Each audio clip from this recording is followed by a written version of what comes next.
Okay, so it seems like we're good. The connection's good. Using a new platform.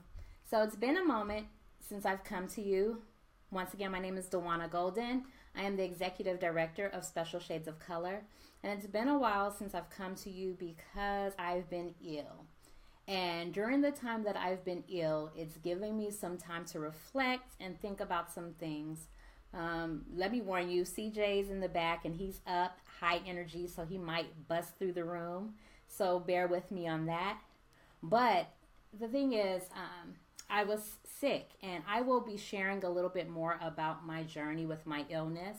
I have something called angioedema, which causes swelling in my face and also sometimes when it's really severe, swelling in my throat where I can't breathe. So on Monday of last week, I had to call the paramedics and they came to my home. And while they wanted to transport me to my home, I needed someone who could care for my kids.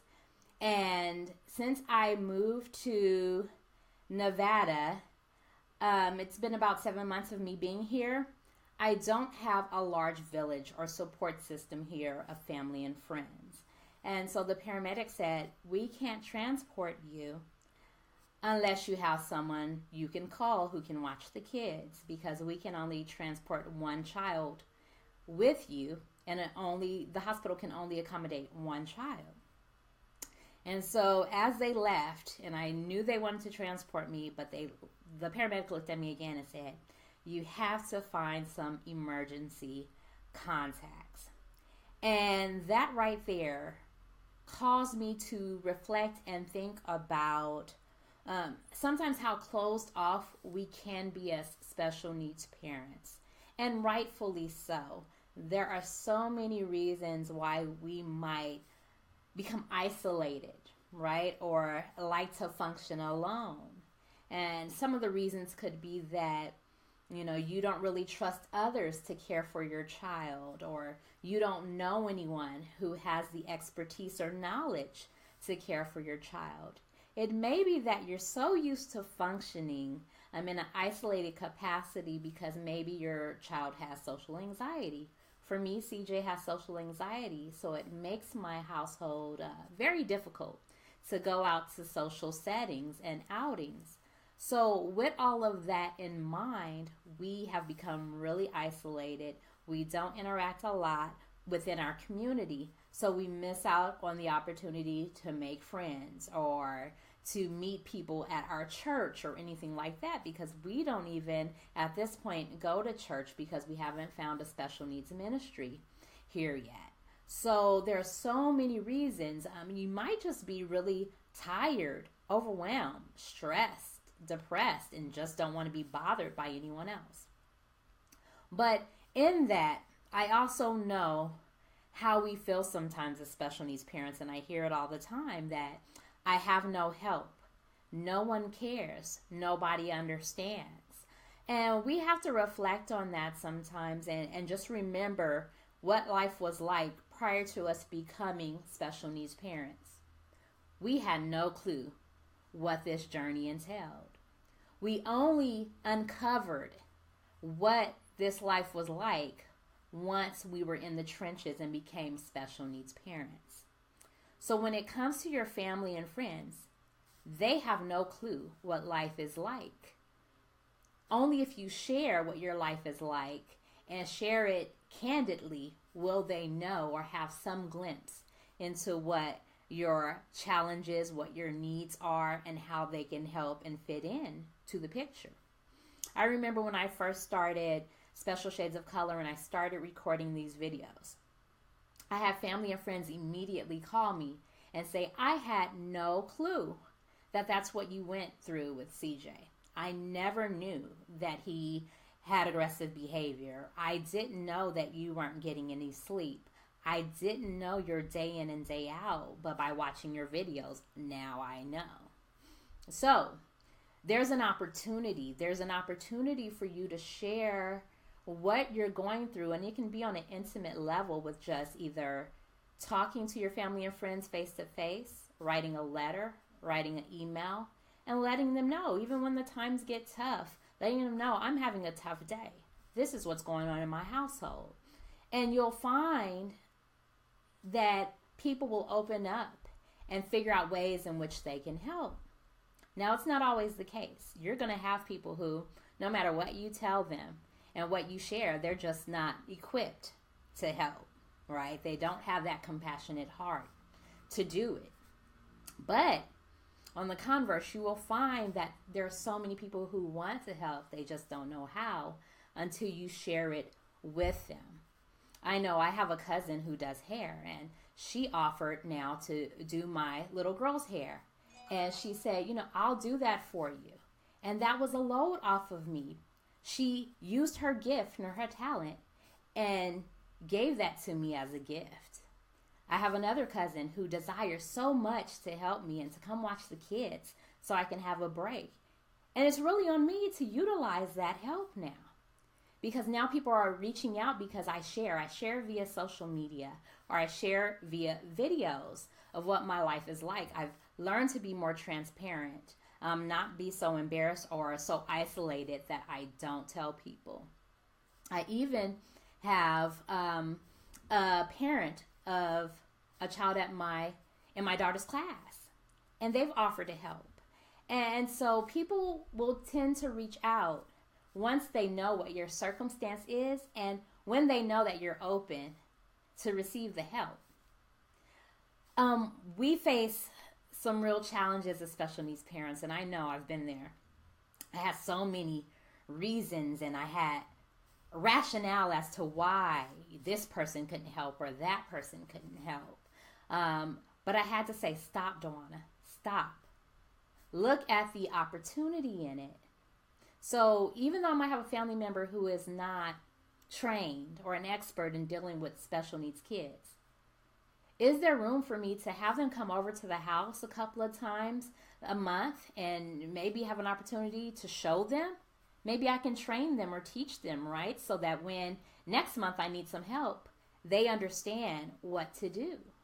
Sometimes you may have to sacrifice or invest that small time of training someone or showing someone, letting them into your home. And even as uncomfortable as it may seem, it may be what you need to do in order to garner that help and that support so that you can have respite and relaxation sometimes, so that you can go to your doctor's appointment and care about your own health and tend to yourself. Maybe you have to take that time. So I want to offer, instead of us looking at the challenges or the reasons why we cancel out people from helping, instead of doing that, how can we open the door a little more, right, to build our village? Because we need people to help. We need people there who will pitch in when times get tough or when we feel overwhelmed or we need a respite. And so 3 things I want you to do. I want you to release the idea or the negative thoughts that this person didn't help in the past, they didn't follow through in the past. Release that. Release what people did in the past to you, how they didn't help, right? How they didn't come through. Release that. Release all the roadblocks that you set up for yourself in saying that they're not trained or they're not an expert in how to deal with my child. Release yourself from all of those roadblocks first. That's the first step. And then the second step is to identify ways in which you can start equipping people around you to help you and support you. Find people that have compassionate hearts. Reflect on people who said, I wish I could help, or I just want to know how to help, or call me if you need some help. Reflect on those people and make a list of those people who just have the heart to want to serve and to want to help. Make that list. So first, let go of the roadblocks of who's not qualified, who disappointed you in the past and didn't help, or the help fell through. Release that. Second, think about those people who are compassionate and have a heart to serve, who want to help, who said, hey, can I help you? Let me know. Call me when you need some help. Make a list of those people. And then third, I want you to look at your church home and people who may be equipped to help you in your home and with your children. Look for even teenagers or college students who love to take care of children. Even if they can't take care of your child who has special needs, maybe they can take care of your other children so that you have time to just tend to the one child that's in your home that really needs some more attention. Think about school personnel, people that you pass by every day who deal with kids on a regular basis, who may even work in special needs classrooms and think maybe they want a weekend gig to make some extra money or a summer gig to help out. Think about those people, okay? Think about those in the nursing field that you may know that might have a heart to serve on their off days and may want to help you. I know in the past I actually had someone who, I put a Facebook post up, I need help. I need somebody so that I can have a break. And there was someone who was an instructional assistant or aide in a classroom, and they were actually training and studying to be a special education teacher. And they offered to help and offered to serve. I also had other people who were in the nursing field or those who were just caregivers to their own family members a lot of times. And they were willing to serve. So you have to look in those places. Like I told you, there's actually a parent who I see on a daily basis, and we've become friends, and her daughter is in class with my daughter. And guess what? We're both special needs parents. Now, what I could have done is canceled it out saying, she's a special needs parent just like me. She's not going to want to help. She has her own things to worry about. Right? I could have canceled it out. I could have done number one, right? That whole roadblock and canceling out people before they even cancel out themselves. But I didn't. She said, hey, call me if you need help. Let me know how I can help. Are you okay? Do you need me to do something? Do you need me to get your daughter out of class? And that was the aha moment that she was willing to help. And guess what? Now that parent is on my emergency contact list, the one that the paramedics told me to build. I reached out to her. Even though she's a special needs parent and she has her own load, her own plate, right? She has her own business. She has her own kids and household to take care of. But she had the capacity and the heart to want to help. And I've found that at my kids' school. There was another parent one day. I needed to run the kids into school. And another parent, she has 3 young kids under the age of 5. And she said, I'll stand at your car while you go in and walk your kids into class. Mind you, she had to walk her own child into class as well. But she was willing to take that time out to watch CJ in the car to make my life a little easier. And now we're friends. Even today, she just gave me a resource that I can use. So you have to be creative. You know, your support, your village may not come in the package that you believe or may not even come easy. You might have to really stretch and stretch out of your comfort zone. You might have to release yourself from roadblocks and challenges and, you know, canceling out people before they even say no. You have to stop that.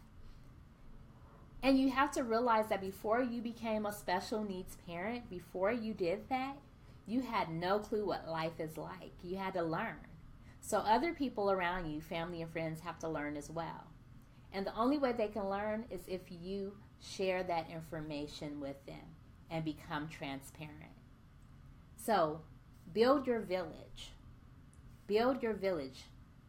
Use these little just thoughts and strategies and tips to make relationships and friendships with others so that you can have help in times when it's like mine, when it was really severe and necessary, or when you need respite.